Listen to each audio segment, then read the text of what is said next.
என்னோடய பால்கனியில் மொத்தமாக இப்போ வந்து 4 ரோஸ் பிளான்ட் இருக்குது. ஃபஸ்ட்டு நான் என்னென்ன பிளான்ட் இருக்குது அப்படின்றத காட்டுறேன்.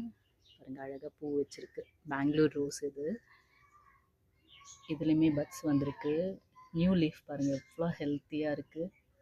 ஃபஸ்ட் நான் பிளான்ட்ஸ் எல்லாம் காட்டிடுறேன், அதுக்கப்புறம் நான் என்ன பண்ணேன் அப்படின்றத சொல்கிறேன். பார்க்க ஆசையாக இருக்குது. ஏன்னா அவ்வளோ செழிப்பாக இருக்குது. ஒவ்வொரு புது பிரான்ச் பார்க்கும்போதும் அவ்வளோ சந்தோஷமாக இருக்குது. இங்கே ஒரு பன்னீர் ரோஸ் இருக்குது. இது வந்து சாண்டில் கலர்.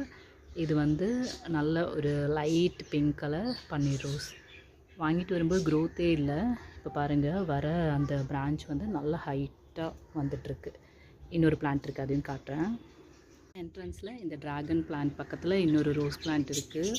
இதுதான் இருக்கிறதுலே பெரிய சைஸ் ஃப்ளவர் வைக்கிற ஒரு சாண்டில் கலர் ரோஸ் இது.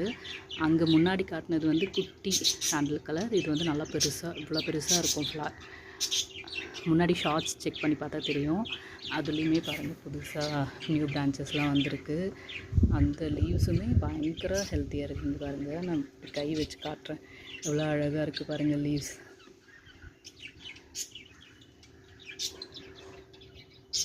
இப்போ நான் இதுக்கு என்ன பண்ணேன் அப்படின்றத சொல்கிறேன். லாஸ்ட் வீக் என்ன பண்ணேன்னா, பீட்ரூட் வந்துட்டு அதோட தோல்லாம் வந்து ஒரு 2 days தண்ணியில் போட்டு ஊற வச்சுட்டு, அதுக்கப்புறம் அந்த பீல் எல்லாமே எடுத்துட்டு, அந்த தண்ணி கூட யூஸ்வலாக நம்ம வந்து கார்டனுக்கு தண்ணி ஊற்றுறதுக்காக பக்கெட்டில் எடுத்து வைப்போல், அதில் மிக்ஸ் பண்ணிவிட்டு எல்லா பிளான்ட்ஸ்க்குமே ஊற்றிருந்தேன். எவ்வளோ டிஃப்ரென்ஸ் பாருங்கள், ஒரு வாரத்துலேயே அவ்வளோ அழகாக இருக்குது.